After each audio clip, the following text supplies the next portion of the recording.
What's going on, everybody? It's your favorite dating coach, Elliot Scott, and as you can see by the title below, we're going to talk about why this guy is not dateable, why he is not Mr. Right, why he is not boyfriend material, why you need to grab him and kick his ass out of the fucking house, right? Or wherever you guys are at, classroom.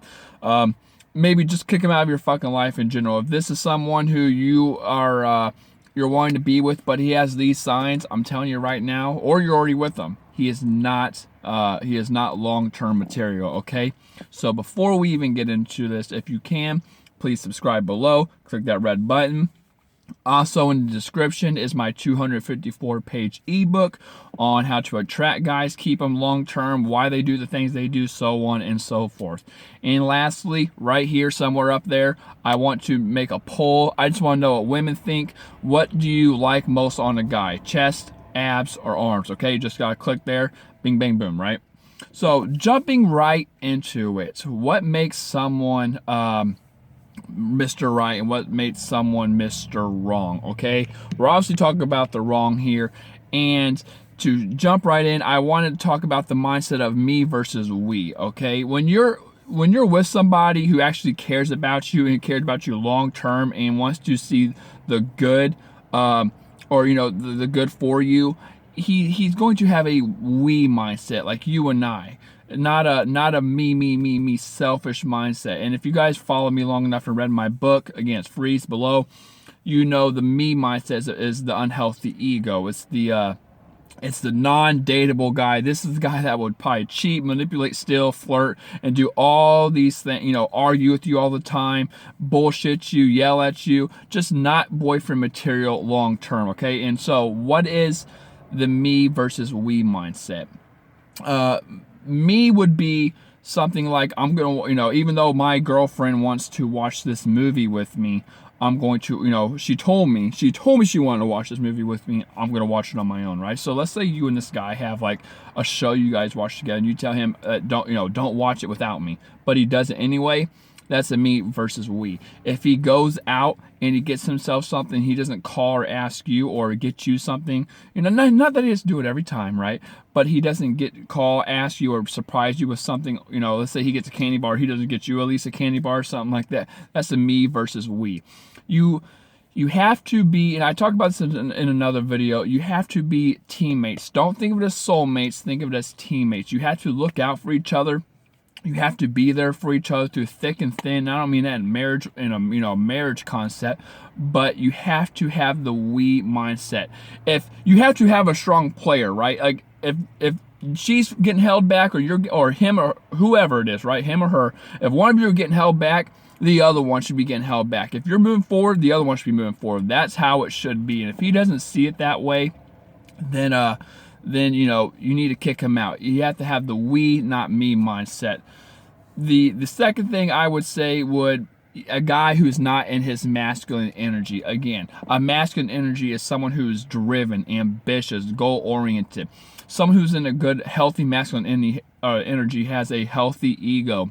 He would not lie. He would not cheat. He would not steal. He has no reason to. He has you and the resources that he needs to be happy and to do what he has to do. Someone who is in a non-masculine energy usually is in the unhealthy ego. Again, we talk about that in my book or in my other videos if you already know what I'm talking about.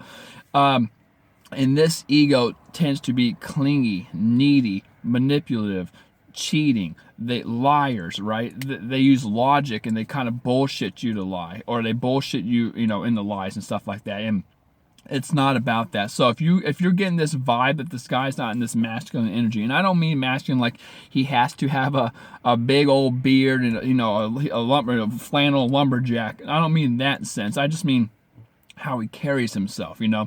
Does he have goals? Is he ambitious? Is he driven?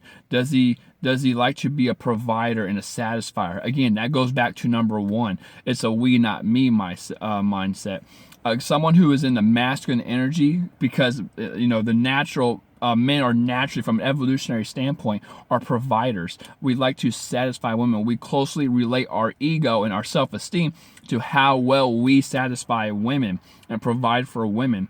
And when a guy cannot do that, he is not in his masculine energy. And when he's not in his masculine energy, he is probably in the me versus we. You see where I'm going here now? You see how it all kind of clicks together? If you're non-masculine, you're probably unhealthy, or you have the unhealthy ego. If you have the unhealthy ego, you're probably in a me versus we mindset.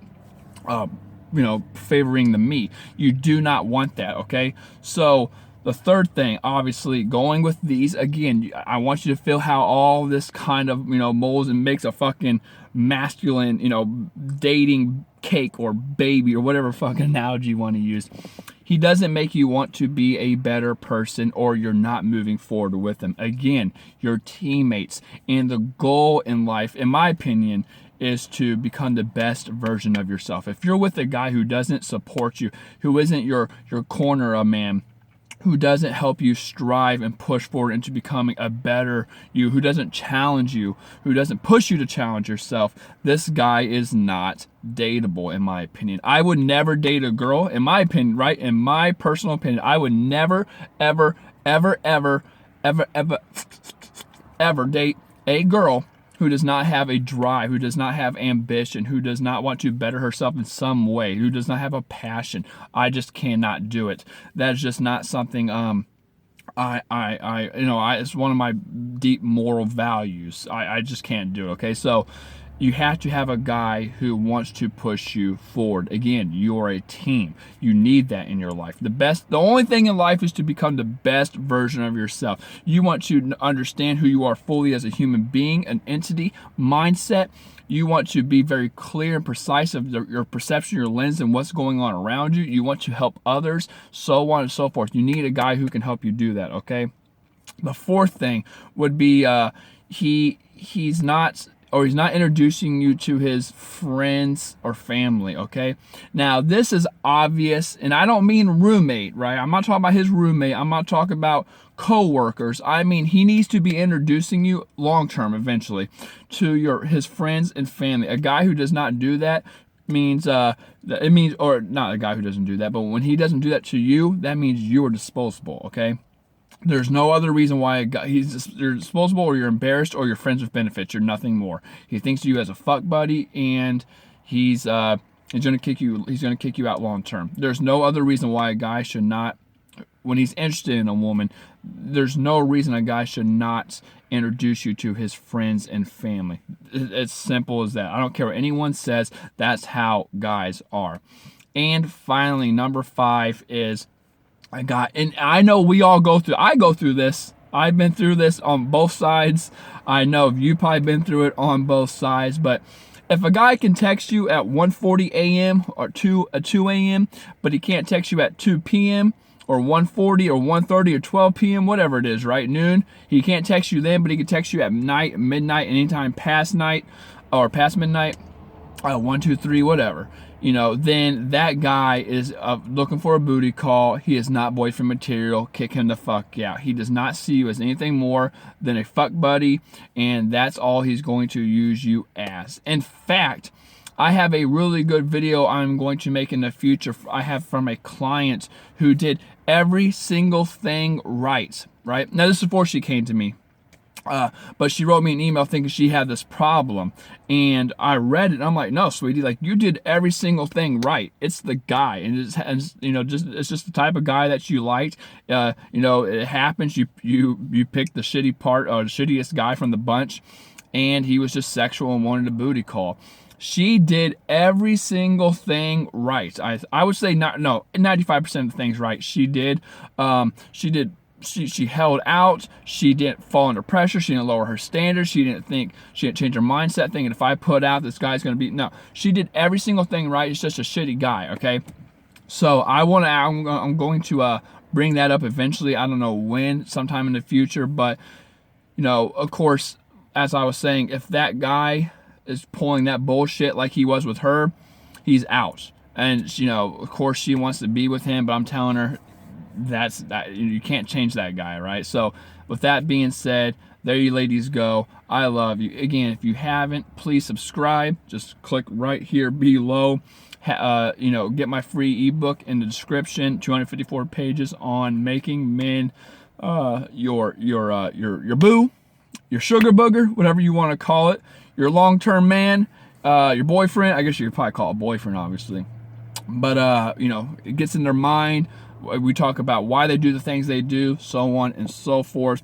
But with that being said, I love you. Take care and peace.